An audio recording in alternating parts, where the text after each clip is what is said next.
Good afternoon. Thank you for joining us. A sweeping report into children who died while at residential schools has been released. It pushes for accountability, reparations, and for making residential school denialism illegal. We'll talk to you and ask you, what's the next step in supporting survivors? We'll talk to Chief Robert Joseph from Reconciliation Canada as well.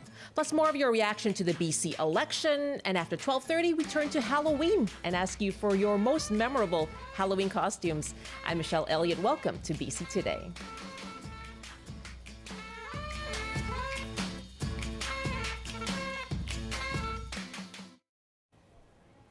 After 2 years of investigation, Canada's special interlocutor for missing children and unmarked graves has released her final report.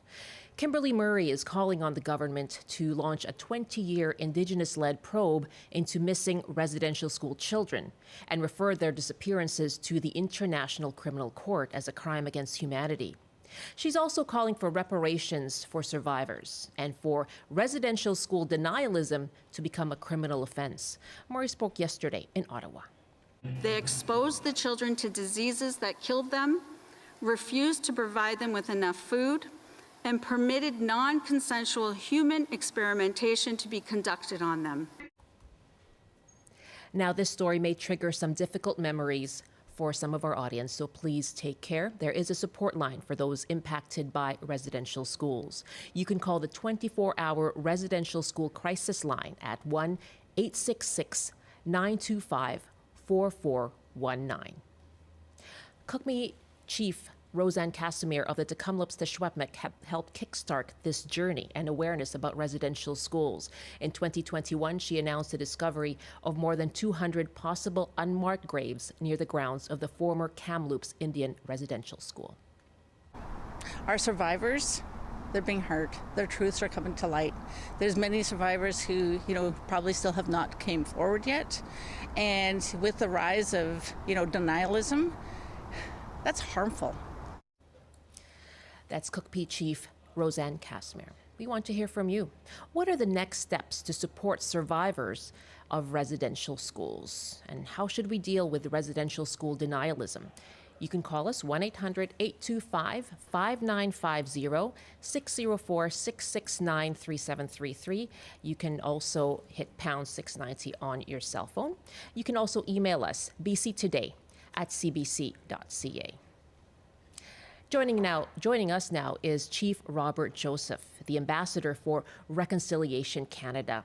He's a Gwawiniuk elder and one of the remaining first language speakers of the Kwakwaka'wakw.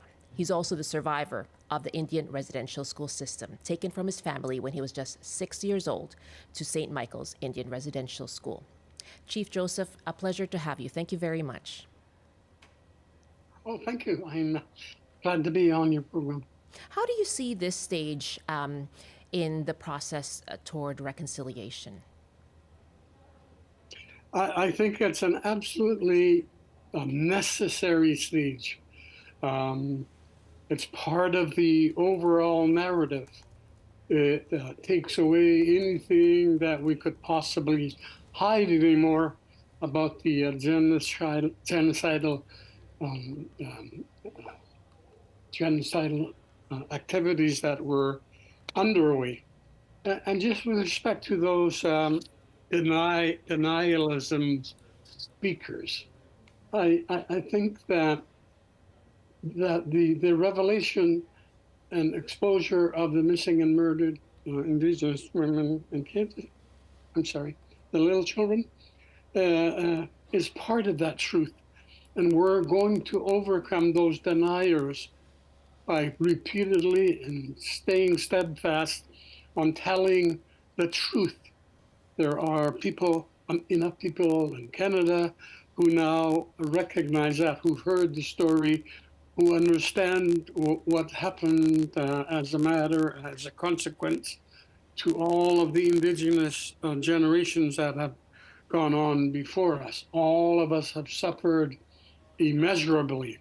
And so it's really important to be maintaining a focus on reconciliation as well, because that's where healing is going to flow constantly from.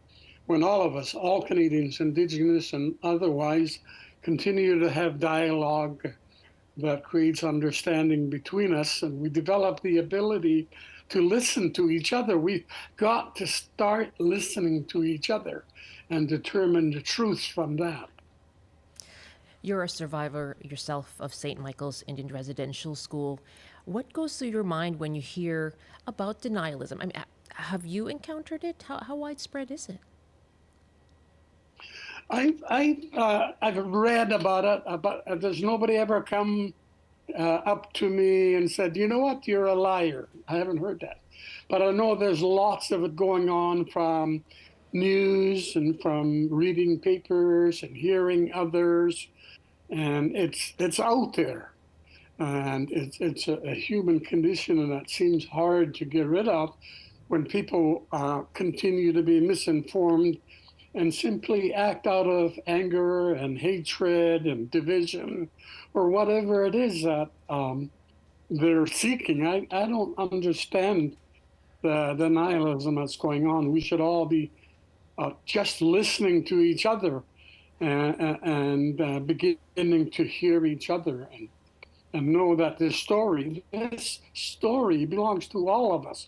Those people who are adults out there who are in denialism, they're not doing their children any favors. It's perpetuating a lie and a contradiction that will continue to separate us and hurt us all the more. And that's not good for this country at all.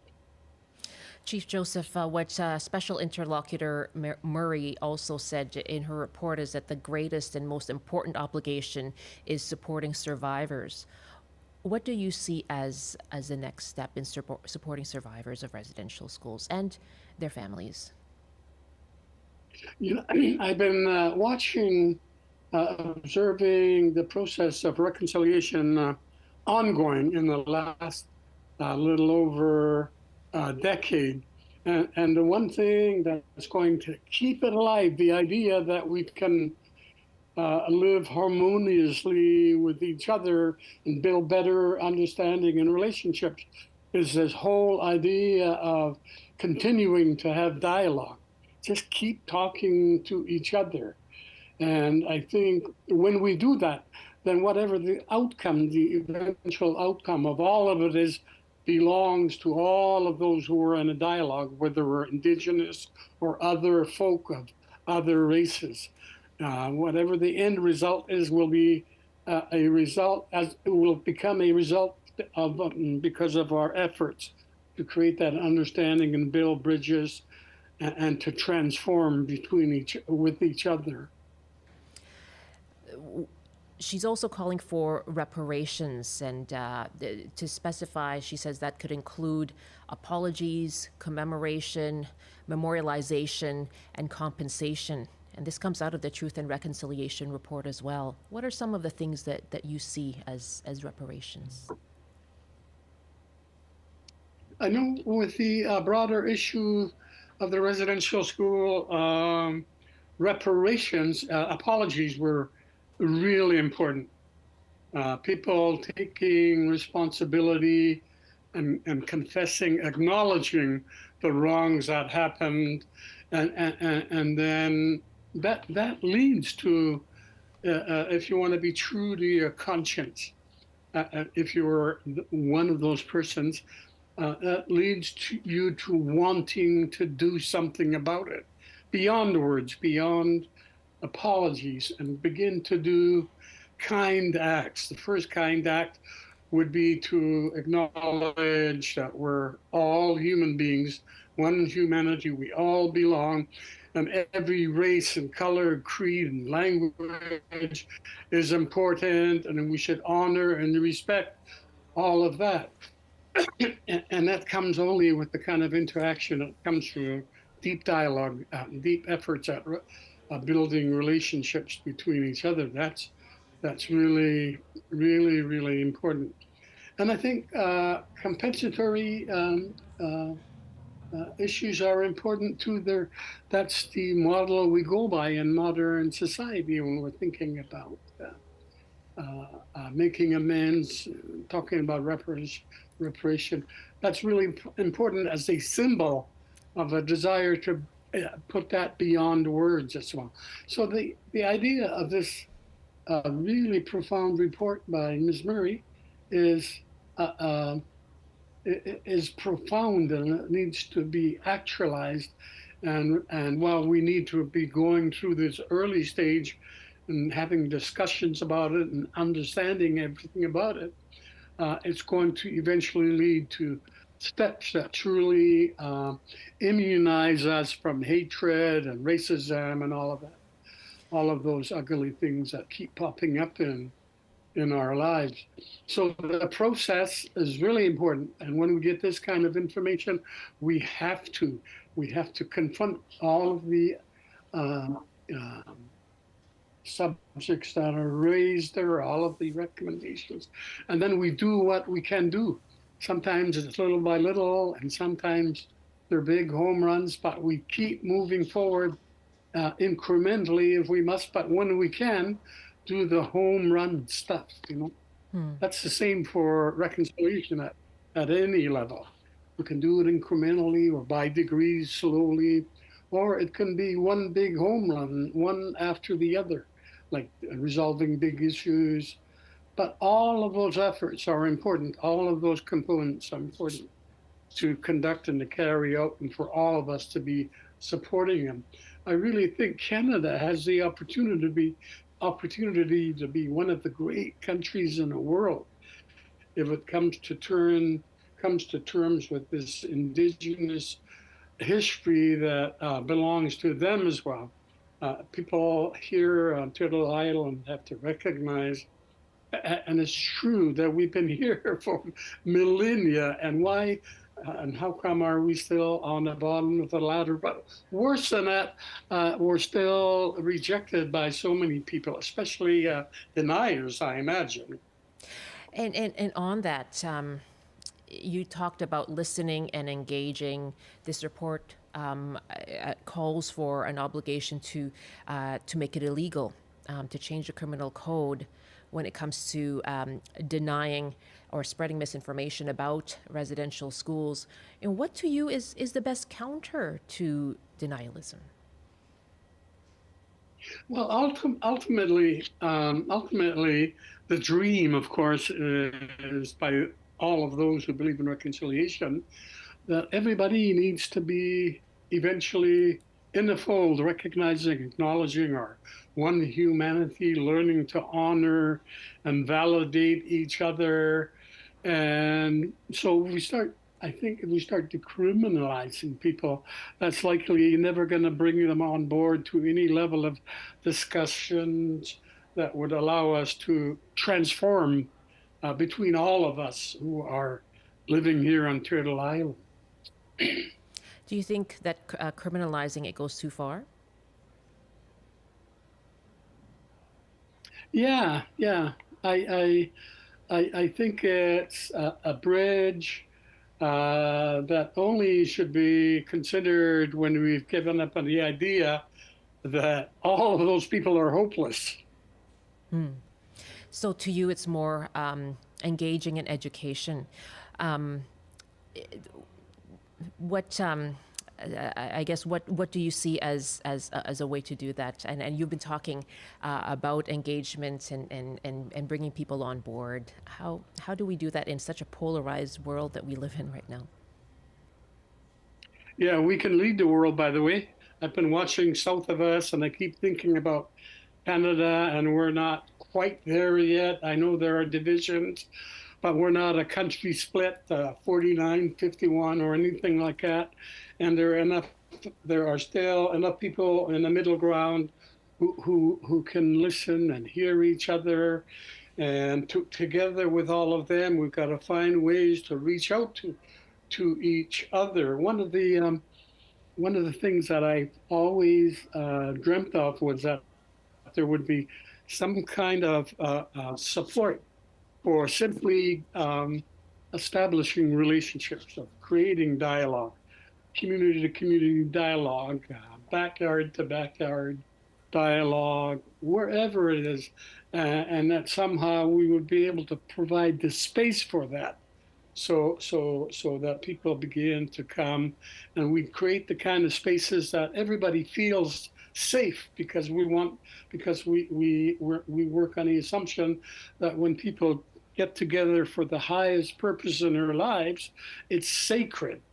And so I think this whole idea of transforming Canada and becoming one and loving each other and supporting each other is sacred work, and we just got to take it to that limit. There are lots of people out there who already do that, faith-based communities, other groups who are based on other spiritual practices, and others as well. And somehow we got to reach out to each other, all of us together reaching out and make a better effort at that. I know there are a lot of things good that are going on politically and economically, and they need to be done.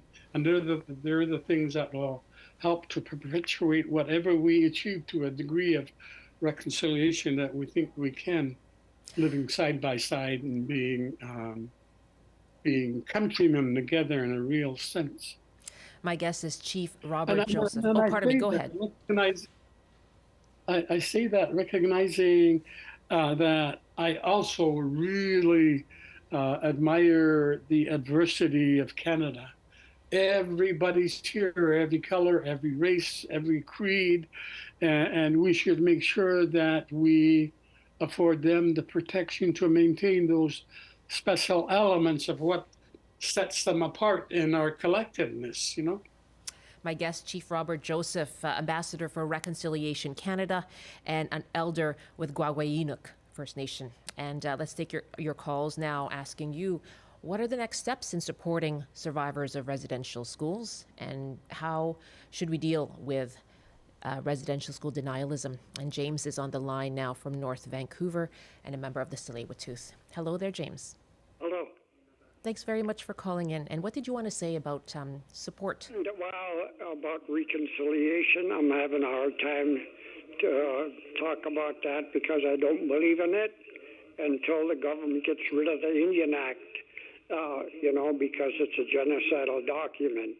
And that's what killed our children. I'm a survivor. I was one of those 6-year-olds that was taken away from my parents and put in residential school. So I just wanted to know his feelings about the Indian Act. James, thank you so much for your call. And Chief Joseph? Yeah, I understand that. I get that. I get the anger. I get the frustration of it all. But here in Canada, we've never, ever even thought before the Truth Commission and the apologies and everything, we never, ever really thought about trying to find a new way forward that would break the old practices and prejudices that divided us, that separated us. And so when I'm talking about reconciliation, I'm talking about it, and I see it as a portal, a window through which I can look through to find ways and to find people who can engage with me or with each other, with each other, engage in ideas that create a humanity that is balanced, harmonious, and people are more respectful. And I get it. This world is getting worse by the minute, and we really need to do something. And I don't know if there are many other countries in the world who at least have this portal called reconciliation right now, in which we can examine our perspectives and maybe decide what to do about it in different ways that would break the gridlock of hatred and prejudice and poverty and injustice and all those things. Right now, there are 146 agreements in place with Indigenous communities who are pursuing efforts to document, locate, memorialize burial sites. And in BC, no First Nations has moved forward with with excavating these sites. It's a very difficult decision and a difficult process. What kind of support do you think is needed for them as they pursue it? I think what's happening on the ground zero level is that people are organizing, and the idea, if support is significant and fundamental, and people are, even though we're into the process of a year and a half or two, people are planning now and putting together resources to support people, counseling resources, activities that survivors, wherever they are, can be undertaken, where they bring them together. And we hold on to the sense of community. Those of us who were in residential schools, we hold on to the sense of community that we survived those schools. And now we have an opportunity to see the actual justice happen for the little children who never made it home, that they're going to be honored, and that we in our communities, Indigenous people in our communities, going to have something to say about how we do that. If we repatriate them, or do we build memorials, whatever it is that's going to be done. Okay. What's always been important is that survivors are involved, and in this process, that's what's happening all across the country. Survivors still are involved. Chief Joseph, very good to speak with you today. I really appreciate your time. Thank you very much. Thank you so much. Chief Robert Joseph, Ambassador for Reconciliation Canada. Well, Premier David Eby says BC voters have sent the NDP a message that they need to do better as they return to government. We asked you yesterday what you want to see change. Sharon wrote us from the Okanagan. The NDP needs to revisit and revise the Airbnb ban. Not only did this negatively impact investment and tourism in the province, which translates to jobs, it will not address the affordable housing problem. The housing minister needs to do an impact analysis. This was a knee-jerk reaction which has backfired, and he's not willing to listen to the municipalities across the province. And she signs off disappointed and frustrated in Kelowna. Bob writes from Vancouver, as a climate-concerned voter, I believe the NDP must challenge the often expressed view that environmental stewardship kills jobs. Surely there must be opportunities in oil and gas-rich areas of the province for government to jumpstart solar, wind, and geothermal energy projects, producing good jobs and supporting our inevitable move away from fossil fuels. And Rolf writes, these election results are a clear indication of justified voter frustration.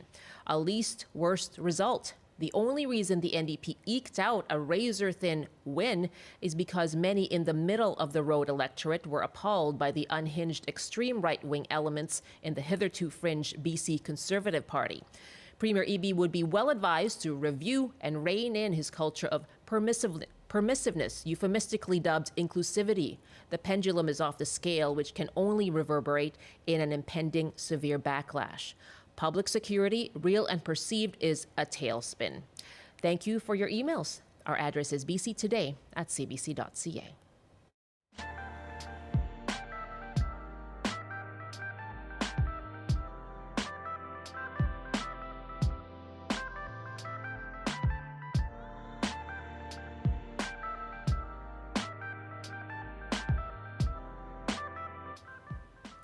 This is BC Today here on CBC. I'm Michelle Elliott. Thank you so much for being with us on radio, live streaming on our website and on our YouTube page, CBC British Columbia, and on our streaming service, CBC News BC.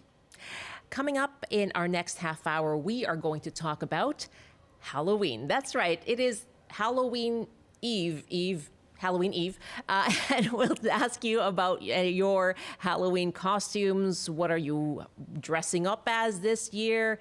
And what are your most memorable Halloween costumes as well? We'll talk about costumes and trends coming up with Stephen Schelling. And that's on your way after the CBC News Update with Robert Zimmerman. Good afternoon. The Transportation Safety Board says the in-flight breakup of a helicopter rotor system led to a crash that killed the aircraft's pilot 3 years ago. The board says the pilot was the only person on board the aircraft operated by Black Tusk Helicopter. It was conducting logging operations when it went down in the Jervis Inlet. The TSB says the pilot had dropped off a load of logs in an ocean-based pen and started climbing before rapidly crashing into the water and sinking. Canada's Correctional Service says officials have seized $70,000 worth of cannabis from outside a federal prison in the Fraser Valley. The Correctional Service says the packages were found last Thursday along the perimeter of the Mountain Institution outside Agassiz. Police have been notified and the institution is investigating. And Environment Canada has issued wind warnings for eastern Vancouver Island, stretching from Parksville to north of Campbell River. A warning is also in effect for Greater Victoria. Gusts up to 90 kilometers an hour are expected over exposed coastal areas. And now the rest of the forecast on the north coast. Mainly cloudy this afternoon with strong winds and a high of 9, a high of 2, and cloudy in the Peace. In the central interior, including Prince George, mainly cloudy with a high of 6 degrees.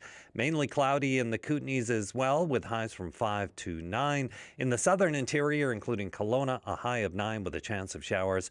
And more rain this afternoon in Metro Vancouver. Rain tapering off in Greater Victoria and the Fraser Valley with highs around 10. That's your CBC News update from Vancouver. Thank you, Rob. I know you don't usually dress up for Halloween, right?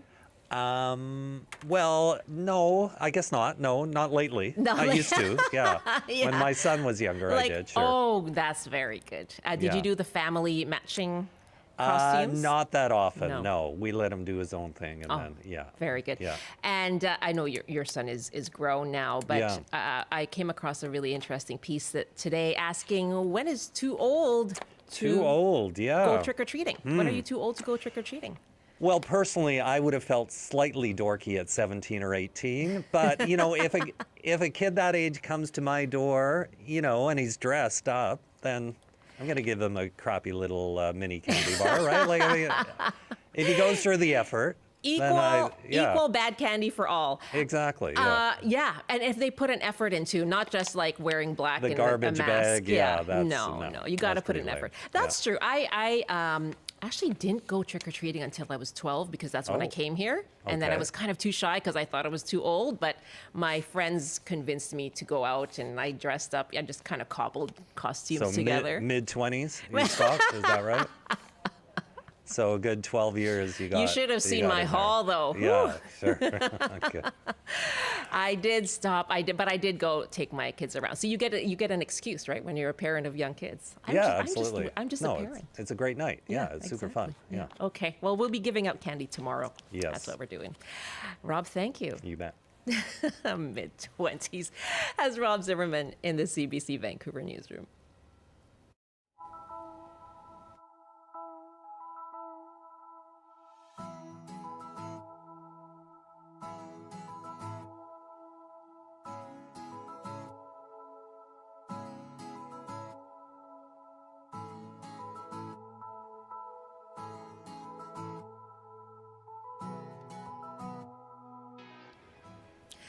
Well, yes, tomorrow is Halloween. Do you have your costume yet? It's pretty last minute if you don't, but there are so many options. You can go scary, funny. You can use a pun. You can go cute, newsy, even sexy.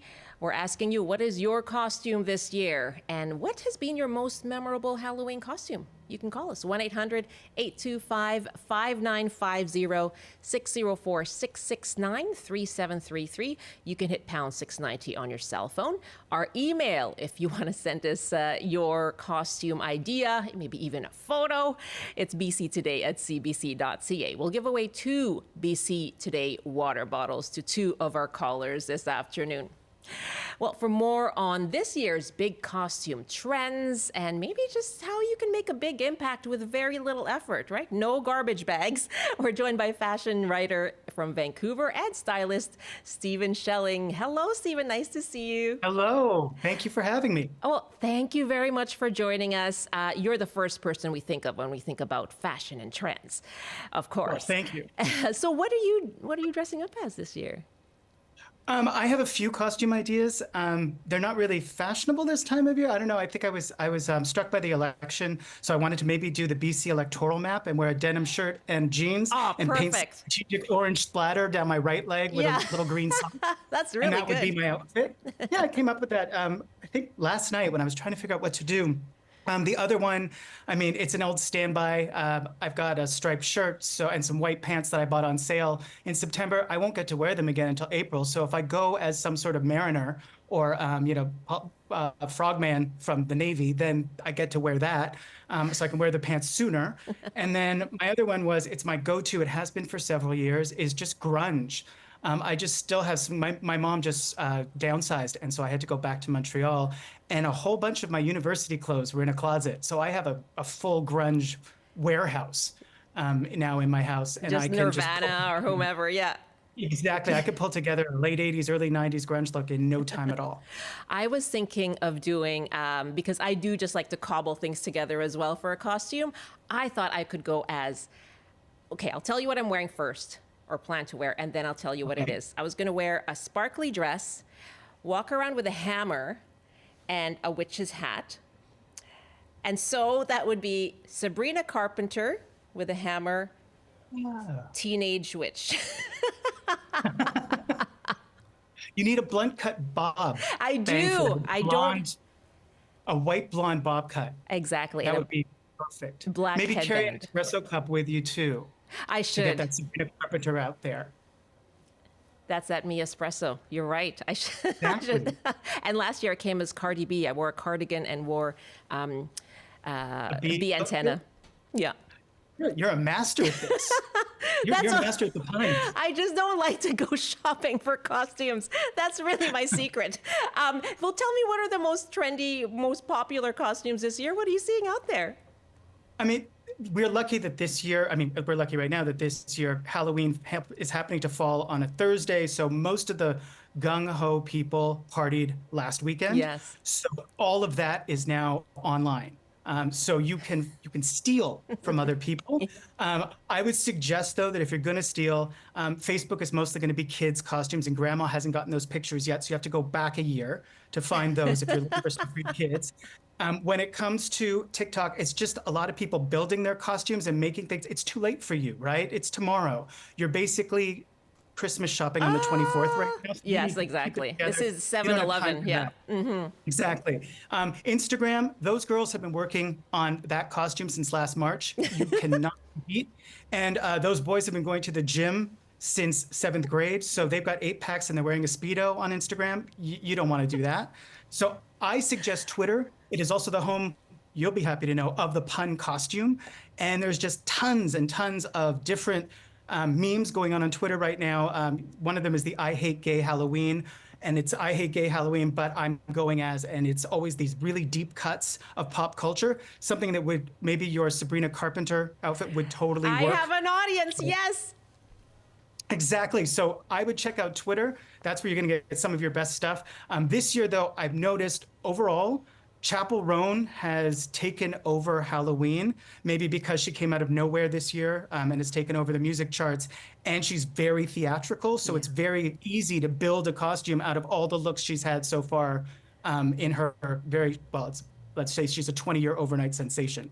So, but in the last year, she's worn all sorts of costumes. You just need a really long, red, curly-haired wig and some crazy makeup.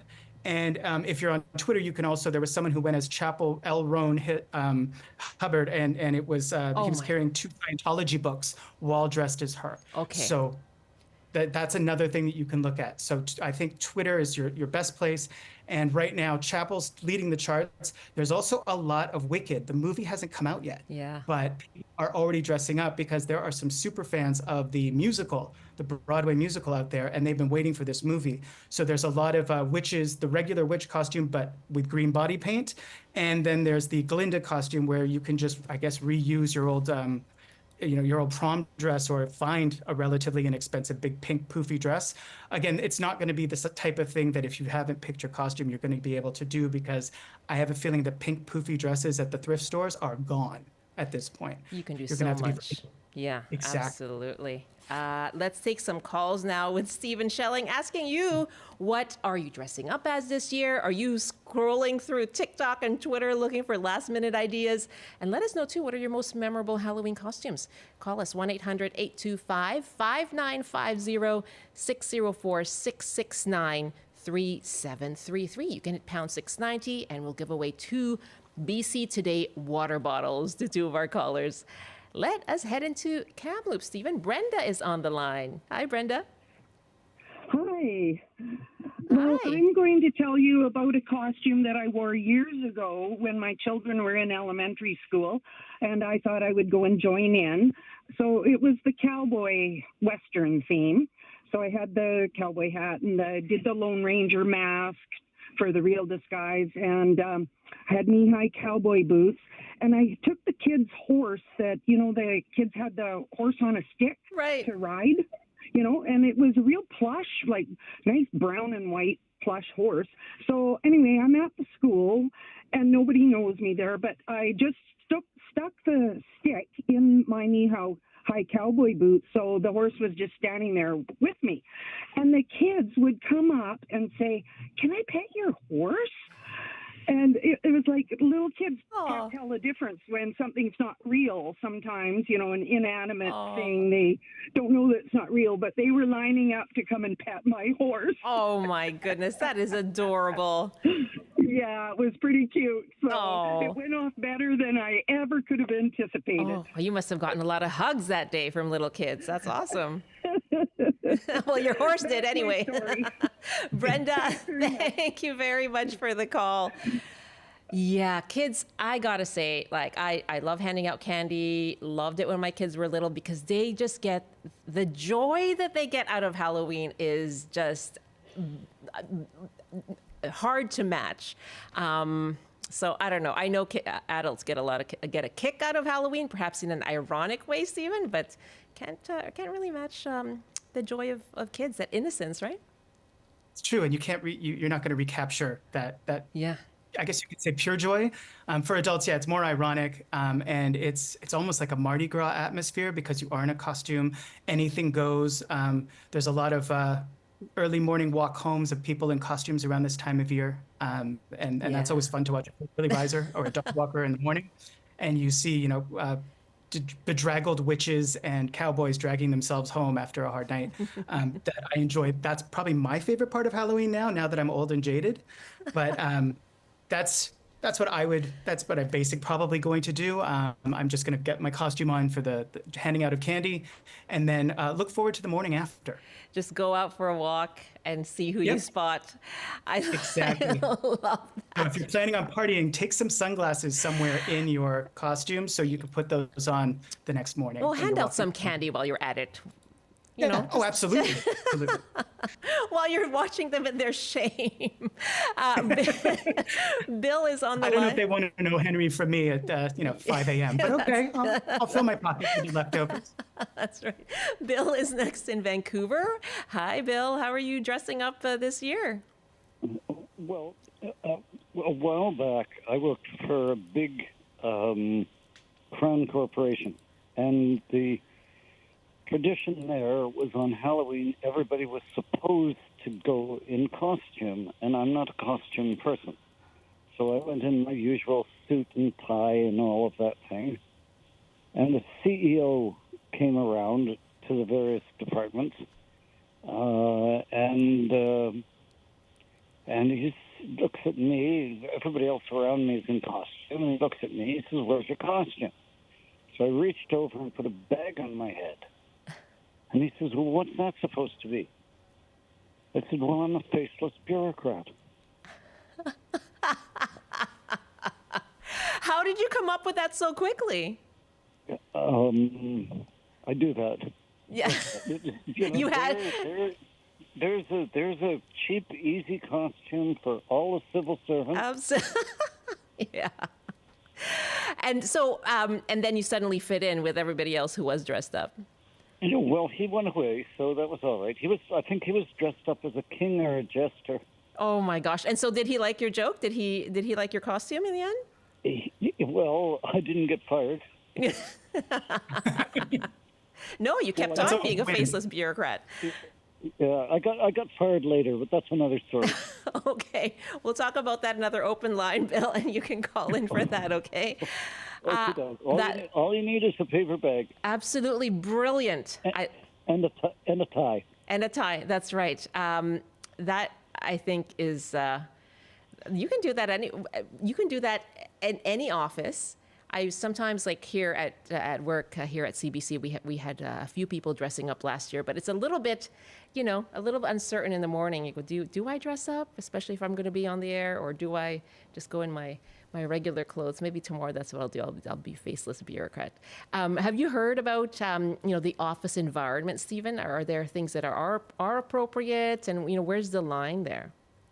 I mean, I would say that there are definitely costumes that are more after work, shall we say, than working hours costumes. I wouldn't necessarily wear your most revealing costume to the office. It could help your career, I guess, but in most cases it probably won't. It'll hinder it. The other thing is I wouldn't do something that requires too much makeup or anything like that, because you're not in an environment where, especially if you're not used to wearing a lot of makeup on your face, there's a very good chance it's going to end up on things and in places in your office that you don't want them to be, and then you're going to have to be forced to clean that up. So I wouldn't do any body paint for the office, because then you're going to be cleaning your fingerprints off of everything in the kitchen or your chair or your computer screen. And, I would keep it. I find costumes themselves without too much makeup and something that's relatively covering, you just want to do, I would say, the minimum, because you still have they don't give you the day off. You still have to work in that thing. I know. So you want to keep yourself, you want to be comfortable. You don't want to strap yourself into something or, wear head to toe latex to the office. Or like if you do, that's your own thing. You could put it under your outfit, whatever. We don't judge, but you might want to just keep it cozy and comfy. Comfy is right. You don't mindful, if you will. Yes. Don't go in. I'm thinking about go in as a big block of Lego, just excuse me, just trying to get to my desk. Exactly. Trudy says, my best Halloween costume was a 4-part costume, oh my, with my then husband and another couple. We went collectively, okay, this was the 80s, as a ghetto blaster. Oh my God. Okay, that's awesome. 2 of us were the speakers, and the other 2 were the middle parts, the dials and the controls. Oh my gosh, this is awesome. We had a lot of fun making the costumes out of cardboard boxes and tar paper, spray painted yogurt containers for the dials. It was also fun at the party. People would be confused about us until we lined up together. Yes, it's that group costume that you need to be together for. That is amazing. I could see that now. That's a lot of people. Not today, I don't think. I don't know that there's enough time to put that together. I bet you that they spent quite a few weeks on that. And in fact, as a group costume, there is one that is also much on the interwebs, and you'll find it out there. There's a show on Disney Plus called Agatha All Along. It's a Marvel show. It's a spin-off of Scarlet Witch. It's all about witches. And you just need basically 5 people to do it. Is it 5? I believe it's 5 women and 1 guy, and you can dress up as them. And every episode, they're in a different environment. So they have like an 80s sleepover, a 70s glam rock. So you could do any of these eras, and that it's relatively easy, I would think, especially if you do the California beach one. Everybody's just wearing, pastel colors and V-neck sweaters, but they're also witches, so it's in theme. Oh, love that. Yeah, that's very popular in the oeuvre of the Marvel universe. I wonder, too, if you go as a ghetto blaster, now you have a lot of puzzled Gen Zs and Gen Alphas looking at you like, what are you? They might. I think some of the Gen Zs would probably maybe pick up and think that they're the Transformer robot that has the cassette that turns into a pterodactyl inside you. Exactly. They might get confused there. That's right. Cody's next in Trail. Hi, Cody. Are you there, Cody? I think we've lost our connection with Cody, unfortunately. He went as a ghost this year, so Yeah. we lost him. As tumbleweeds. But Cody wanted to tell us that his favorite or most memorable costume was the wrestler Bret the Hitman Hart. Calgary's pride. Do you know this? Do you know this reference, Stephen? I do. I was a big, contrary to the way my voice sounds, I was a big WWE fan back in the day. Yeah. So it was, he's the pride and joy, as you said, of Calgary, but also he was like one of the biggest stars in the mid 80s to late 80s when they were, the whole wrestling scene sort of came out of nowhere and became full frontal pop culture. Like it was the top of everything and the top of mind. So I remember him. Oh, same here. And probably also you could say for me, perhaps unexpectedly, I was a huge WWF fan when I was a kid. And I know exactly that look with the sunglasses and the curly ringlets. That's a lot of hair oil, I think, or hair gel. You're going to have to use. In that sports vein, there is one right now that usually sports costumes don't involve women. They don't get to do them as often, but this year they have a big chance with Caitlin Clark. So you just need a basketball and a basketball outfit and a ponytail, and you can be, the most lauded WNBA player of all time. And it's a relatively easy costume. And you could even just use a regular tank top and some yoga shorts, and just as long as you have the basketball, it's authentic. Yeah, absolutely. I have a few of those. We're a basketball family. I'm seeing a lot of ray gun costumes, actually, myself, too. Yeah. The breakdancer. There are quite a few. It's just, again, with that 24-hour delay that we have right now, it's going to be hard to find yourself a teal jumpsuit and matching baseball cap with a yellow piping. But if you pull that off, if you happen to have one, and some people must, who are listening, have one at home just on their own, then you too can go as Ray Gun and dance ridiculously and entertain all of your friends. Thank goodness it's not a very high bar, yeah. No, I mean, literally anyone can do it. So as long as you've got the outfit, the moves are dead easy. The moves, yes, you can have that covered in 24 hours, but the outfit, perhaps not so much fun, though. Sheena is next in Victoria. Hi, Sheena. Hi. Oh, such great costume ideas. So for me, the most important thing, this is another opportunity to teach your kids that you can have fun and also protect the planet at the same time. So I always make homemade costumes, and, the costumes that come across the ocean from Asia, they're all made of petroleum. They've all been transported very long distances, so that's not good. Okay. So make your own from stuff around the house, like you do, Michelle. And tonight I am going as a green party. As the Green Party? As a Green Party. I did canvas for the Greens, and I'm wearing my Green Party T-shirt. I'm putting homemade bows on it. I've clipped pictures out of the BC Liquor magazine with, glasses of wine and cocktails and stuff. Oh, because you're a party. Them. Oh, yeah, that's great, Sheena. I'm saving them, and I'm making my own little headband just out of some piece of green paper that I have here that says reduce, because, of course, reduce is the first R. So, what a great opportunity to have fun and look after the planet at the same time. That's fabulous, Sheena, and I love that. That's very creative. Green Party. I love these political references. Stephen going as the electoral map. I think that's brilliant. A lot of BC election references because it is very timely, that's for sure. Maybe I'll go as like someone who's constantly refreshing their website just to see the latest results. refresh. As every journalist, and I think every politician probably was over the last couple of weeks. John Rice says this email, my best costume was my first. I came to Canada as an international student in the fall of 1974. I never did Halloween before I came to Canada, but I went to a student party dressed up as a very boring ghost, the bed sheet with the 2 holes for eyes. But at that party, I met a beautiful young woman, and we are still together 50 years later. Wow. Oh, it's a Halloween miracle. I love that. A Halloween rom-com. You didn't scare her off, John. That's great. Thank you for that story. That's wonderful. Meg wrote us, Last year, I dressed up while substituting for a teacher. I was, quote, joke of the day, and I prepped the night before. I dressed in orange and black, and I pinned about 30 jokes to my denim jacket. It was a great icebreaker. Icebreaker. Meg, thank you. That's awesome. And Robert wrote us, costumes don't just have to be for people, but also for food.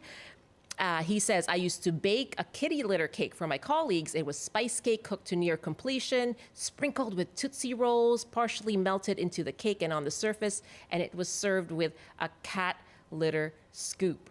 And Alfred writes us, here in Strathcona, we see lots of adults dressed up. Yes, they get candy too. All right.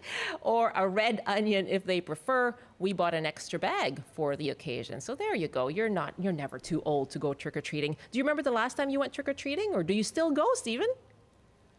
I don't think I think around 14 was probably, maybe even 13. And then I was like, oh, I'm too cool for this. I'm sure that it didn't go much further than that. I want to get back to the other gentleman who wrote in his onion. I've never been given the choice of an onion or candy before. Is this something that happens? I'm intrigued. I want to know more. I do. Yes. Can we please peel the layers off of that? Yes. Yes. If you can email us back and let us know what's with the red onion. Is this a tradition that Stephen and I are not familiar with? If you're an adult. Absolutely. And I like a good Greek salad. We could, you could make that up after when you get home with your onion. That'd be a great idea. I think I'd probably prefer the onion to a mini snack pack. Well, it's healthier anyway. Yeah. Stephen, I am so thrilled that we got to have you on today. Thank you very much. These are awesome ideas, and it's just always such a pleasure to talk to you.